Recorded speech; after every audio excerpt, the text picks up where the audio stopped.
Today we're keeping it quick, no time for chit chat, because today we are making a recipe that is legendary for its simplicity and speed. Shakshuka, shakshuka, shakshuka, shakshuka.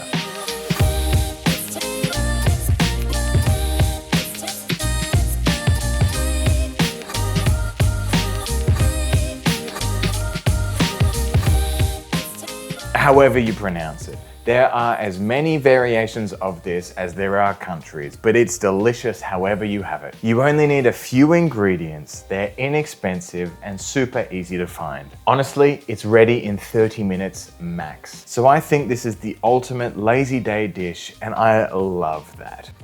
And best yet, we're cooking it in a single pan, no mountain of dishes this time. First up, let's prep all of the ingredients so they are ready to go into the pan. We'll start by finely dicing an onion. I much prefer the texture when it's finely diced, not too big, not too small. We'll then chop up our capsicum. Yes, Australians are weird, that's what we call these.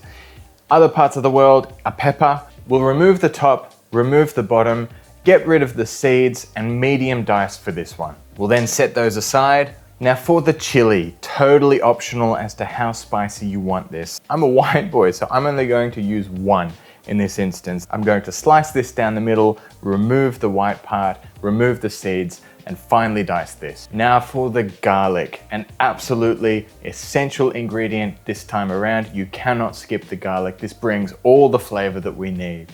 We're going to use 2 to 3 cloves in this instance. So crush that one up, and I'm using a microplane here to just grate 2 cloves up. Follow your heart here, you can use as many as you want. Now it is peak season for us here in Australia for tomatoes, so I've got some lovely Roma tomatoes. Again, we're going to dice these up relatively small. It will help cook these down quite quickly. In this instance, I'm just using 2 of them. And just like that, it's time to cook. Grab a pan big enough to hold your shakshuka and place this on a medium-high heat, and to that add some extra virgin olive oil and get that nice and hot. Once we're there, add the onions and garlic, and from here we need to be patient. We'll slowly simmer these down. We do not want these onions or garlic to burn. We want them to be translucent. So this will take just a few minutes. Once the onions are nice and translucent, push those off to the side. So now we have half an empty pan. We're going to add the capsicum, peppers for everyone else. We want those peppers tender, not colored, not burnt,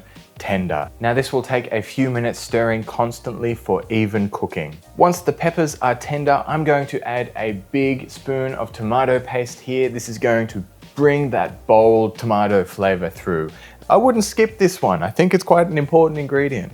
Here we'll also add our spices. Now you can choose what you like. In this instance, I'm using paprika, ground cumin, and a small amount of oregano. Mix everything so it combines nicely together and let this cook down for a minute or 2. Once that's done, let's add the tomatoes. This is when it starts to become more of a sauce. So we're going to add the tomatoes, and if you feel like there's not enough liquid in the pan, which there may not be, in my case there wasn't, you can just add a little bit of water to that. We'll stir around and cook down slowly. The goal here is to let the liquid evaporate so the flavors become really concentrated and super tasty.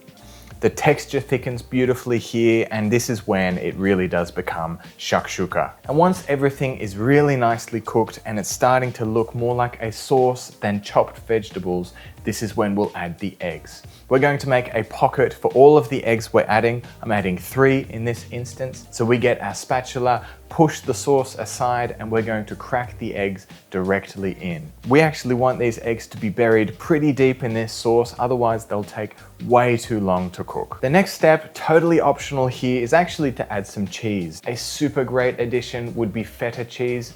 I didn't have any today, but I did have some cottage cheese, so I'm going to lather that on top and make sure it's evenly spread all throughout. While the eggs cook, I'm actually going to put a little bit of chopped coriander on top just to help that flavor come through. We'll add a bit more later on. Now for the eggs to cook, this can take some time. The goal is to have those eggs completely cooked, but the yolk runny. One way you can help this come along without it taking too long is to put some aluminium foil on top and leave it to cook for a few minutes. Once those eggs are cooked, we are finished and finally ready to eat. So let's scoop this out into a bowl. Now it's a pretty strict rule to have this with some bread. I've got some beautiful unleavened flat bread here that I'm going to have with this, but you can choose whatever you'd like. Sourdough, focaccia, pita bread, whatever you've got, use that. You need this with bread. To finish all that off, a heap of olive oil on top of that, along with some cracked pepper and some more fresh herbs. Now, what I love about this dish is it is perfect for breakfast, lunch,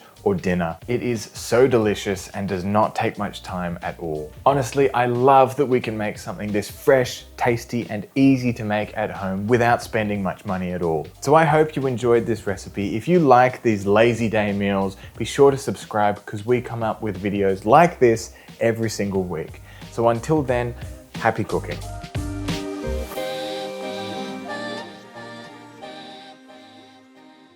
No, really, you should probably subscribe.